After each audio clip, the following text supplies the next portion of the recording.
frères et sœurs dans le Seigneur, je suis encore dans la joie énorme de partager ce moment exceptionnel avec vous qui m'accordez votre temps. Ce n'est pas moi que vous accordez ces temps, mais c'est à notre Dieu. Oui, Seigneur, nous accordons ce temps à notre Dieu pour qu'il puisse encore nous enrichir, que nous puissions être des chrétiens affermis, que nous puissions être des chrétiens avec connaissance et non sa connaissance. Parce que notre Dieu déteste l'ignorance. Éternel Dieu de gloire, Papa, nous voulons encore, oh Dieu, que tu viennes prendre cette place. Oui, Seigneur, oh Dieu, parle-nous encore aujourd'hui. Éclaire-nous, oh Dieu. Enseigne-nous te voix. D'être patient comme toi. D'aimer comme toi tu nous aimes. Pardonner comme toi tu nous pardonnes. Comprendre comme toi tu nous comprends. Marche avec nous, Jésus.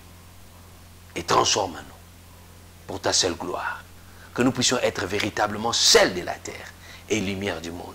Pour ta seule et unique gloire. Au nom de Jésus. Amen. Vous savez, aujourd'hui nous voulons aller rapidement parce que on va nous dire encore, comme la fois passée, que non, le temps est là. La fois passée, nous étions en train de parler, de répondre d'une manière générale par rapport à certaines questions qui nous sont arrivées et nous avons compris, peut-être le message n'était pas bien passé. Et c'est comme ça que nous sommes en train de revenir pour répondre à plusieurs des questions plutôt que de revenir en insistant sur certains points qui, au départ, semblent ne pas être bien comprises. Et là, nous allons apporter un peu la lumière et répondre à d'autres questions qui méritent des réponses directes comme ça. La fois passée, nous étions en train de parler, nous étions arrivés là où nous parlons de la victimisation. Vous savez, dans nos églises et dans notre chrétienté, il y a une certaine vie d'hypocrisie qui prend tellement d'ampleur que nous avons des chrétiens hypocrites. Nous pensons être chrétiens par notre accoutrement, simplement accoutrement, et nous avançons bien par l'apparence. Alors que notre Dieu ne regarde pas notre chrétienté par rapport à notre apparence, mais il regarde la disposition de notre cœur. Ah, on peut bon mentir à notre entourage, mais on ne peut pas mentir à Dieu. C'est là la différence. Et même à sa propre conscience. Dès l'instant où tu n'arrives pas à mentir ta propre conscience, et comment penses-tu mentir à Dieu? En réalité, nous nous mentons nous-mêmes. Nous nous mentons nous-mêmes. Nous nous mentons à nous-mêmes. Il y a l'hypocrisie. L'hypocrisie a pour ami l'orgueil. L'orgueil a ses frères, la haine. L'orgueil n'a pas... Il a aussi ses à côté, la méchanceté. Et la méchanceté se retrouve avec la recherche de la gloire personnelle. Le refus de reconnaître même ses erreurs. Et on vient dans le mariage avec ses attributions. Un orgueilleux. Moi, je. Moi, je. Moi, je. On ne sait pas dire nous. On fait le je, on ne sait pas dire nous. Et quand l'autre s'approche pour dire, mais pourquoi tu ne veux pas dire nous? Tu es toujours dans je, dans je. Et l'autre prend ça mal. Parce que dans le mariage, il est important de dire nous. Et non de dire je.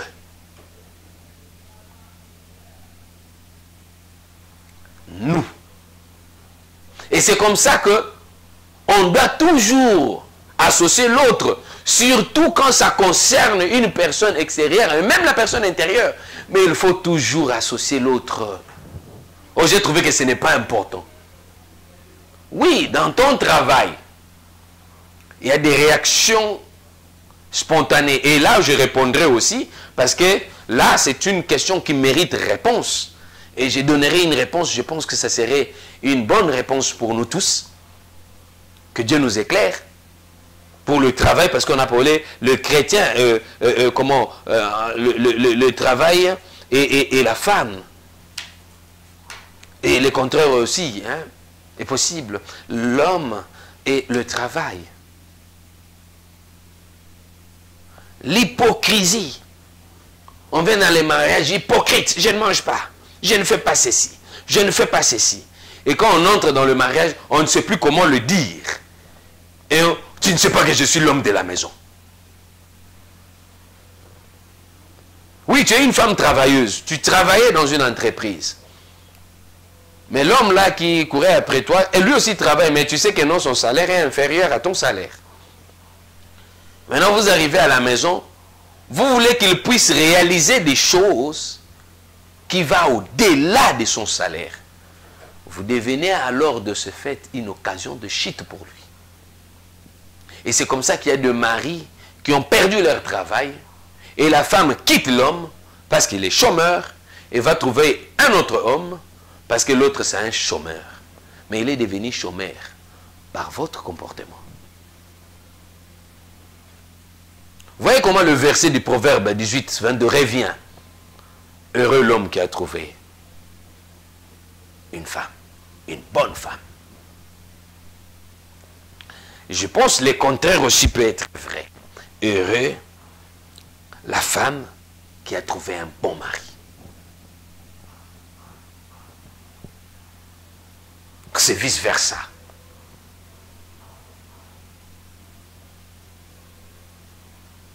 Ne profite pas de ta position pour mater ton conjoint ou ta conjointe. Ne profite pas de la situation. Elle reste la même femme. Il reste les mêmes hommes.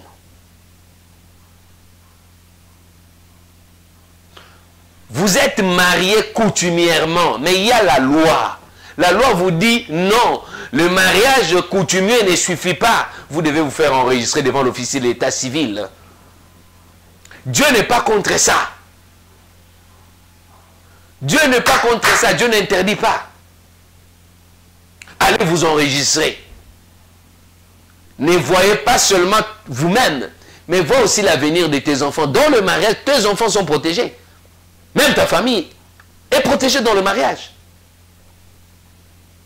Parce que quand on parle d'héritage, nous en avons déjà parlé, je ne sais plus revenir là-dessus parce que je n'ai pas vu trop de questions là dans ce sens. Mais est-ce que tu sais que tes parents, est-ce que vous savez que vos parents aussi peuvent hériter de vous? Dans votre mariage, vous avez créé des entreprises. Vous avez autant d'immeubles dans la ville de Kinshasa, même à l'intérieur. Mais même vos tantes peuvent profiter. Mais si votre mariage n'est pas déclaré, n'est pas enregistré devant l'officier de l'état civil, comment vous allez parvenir?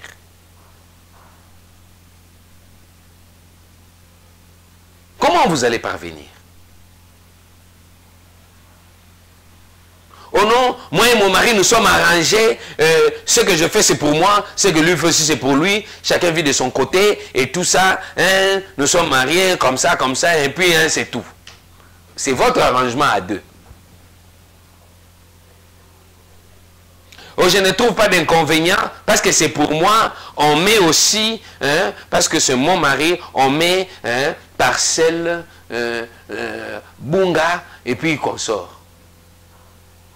Mais dans cet acte dans ce titre-là, le certificat d'enregistrement, alors que vous n'êtes pas marié, mais toi tu es renseigné, parce que tu aimes ce mari, tu aimes cet homme, tu aimes cette épouse, tu renseignes tout, les projets de l'homme.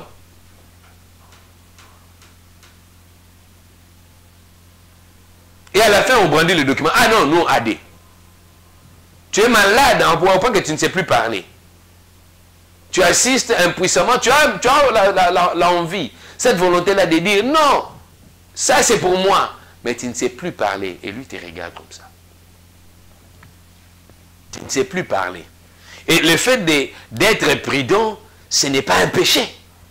Le fait de douter n'est pas un péché. Le fait de prévoir, ce n'est pas un péché chrétien. Parce qu'on veut nous faire gober. On veut faire gober aux enfants de Dieu. Oh non, non, non, non, non. Toi, tu es de Dieu. Il ne faut pas avoir des pensées négatives. Non, je n'ai pas de pensées négatives. Mais je ne fais que prévoir. Et j'ai vu que non, il y a des mécontents qui ont dit que non. Et pourquoi tu dis? Non, c'est la vérité. Il faut prévoir. Parce que nous ne savons pas. Le cœur de l'homme, qui connaît? Oui, vous deux, vous pouvez être bien. Vous avez bien planifié les choses. Mais la famille, les oncles,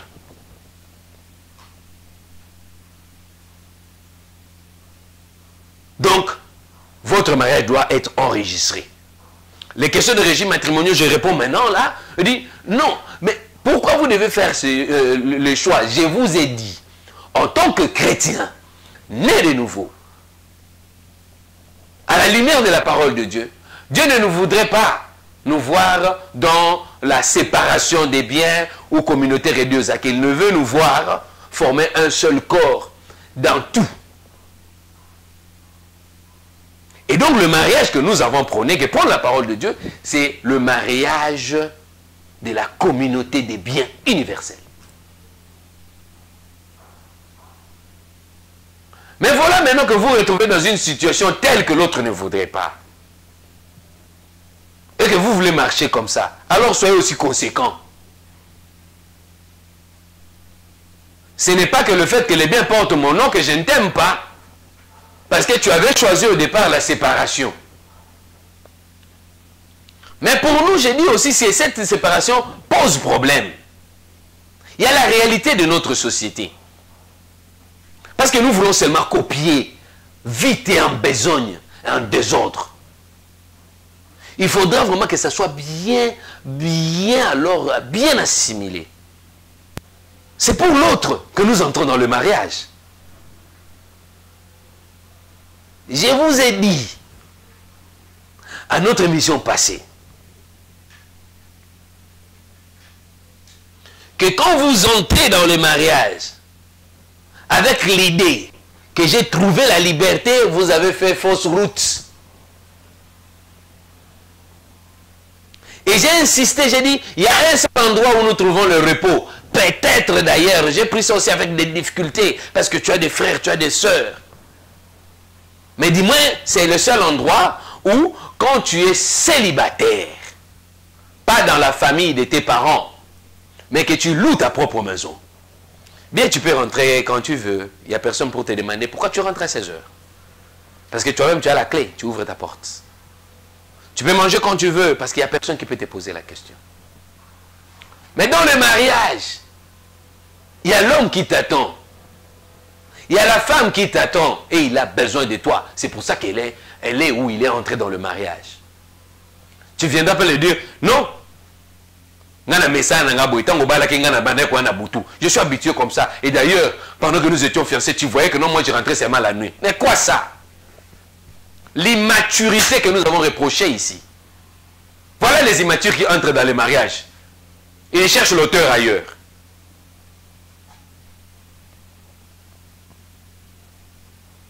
Ils sont là prêts pour se victimiser, les méchants. Ils sont méchants, ils ont la haine, ils ont la jalousie, ils sont pleins d'orgueil. Et ils ne savent même pas demander pardon, reconnaître leurs fautes. Et ils se victimisent. Il vient là-bas, victimisation. Non, mon mari ne me comprend pas. Mon épouse ne me comprend pas. Il ne demande même pas à son mari, ni à son épouse. Parce qu'il cherche soit à se débarrasser ou à faire autre chose. Et bien voilà, il trouve la réponse.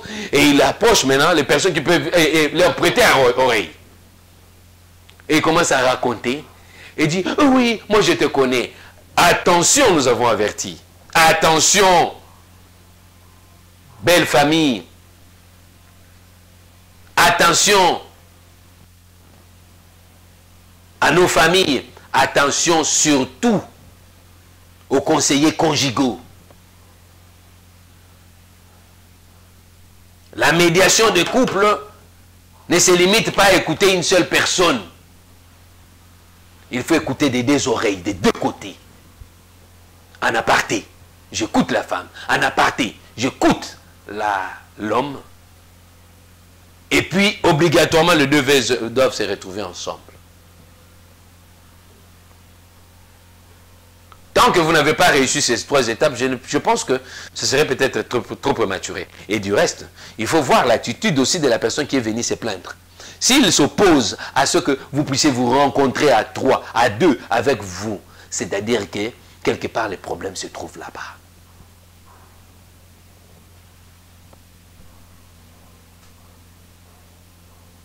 Je m'en vais répondre à la première question.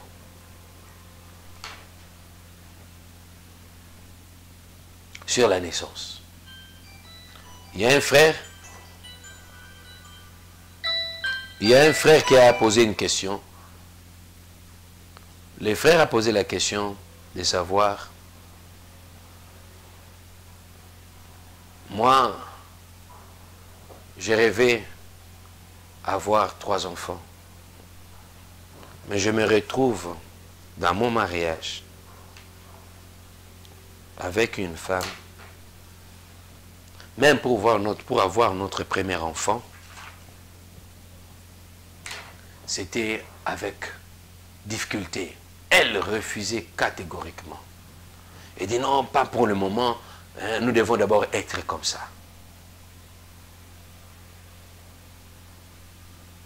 À mon insu, elle s'est même arrangée pour avorter notre premier enfant.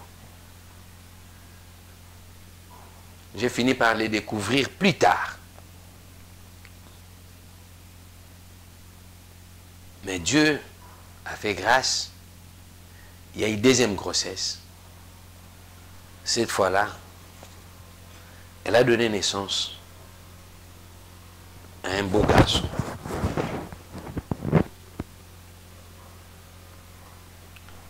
Et 2 ans après, Dieu nous a fait encore grâce d'un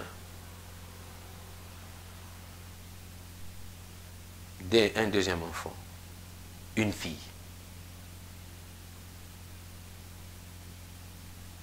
Et elle me dit qu'elle ne veut plus avoir d'enfant ou que je puisse trouver ailleurs. Qu'est-ce que vous me conseillez?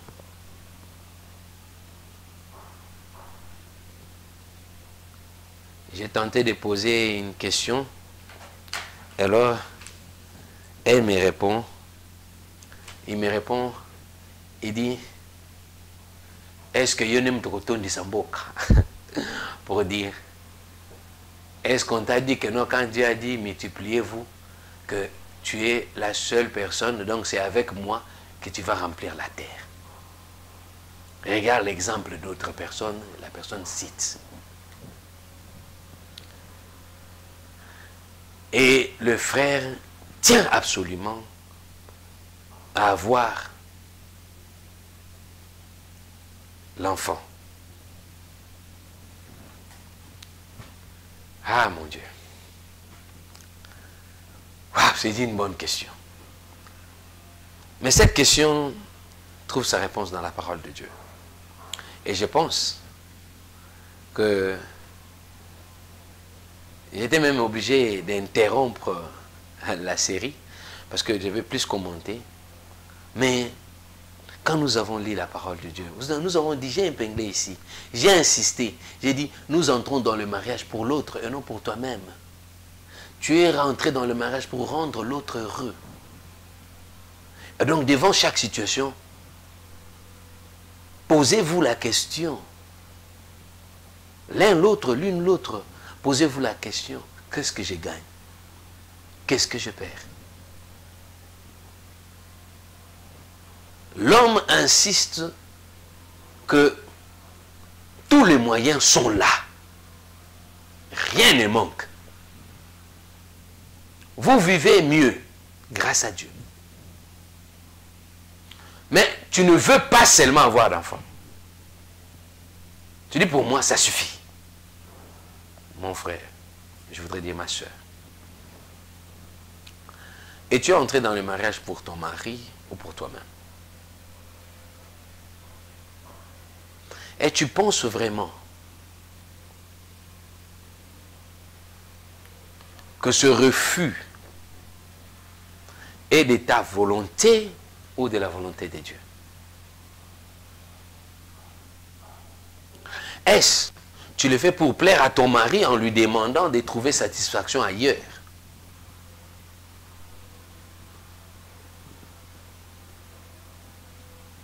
Si tu trouves mieux ce genre de réponse que je qualifie d'égoïste, soi-disant, alingala, alingingananuna, nalingina garder forme. Elle veut que je vieillisse, je voudrais garder ma forme.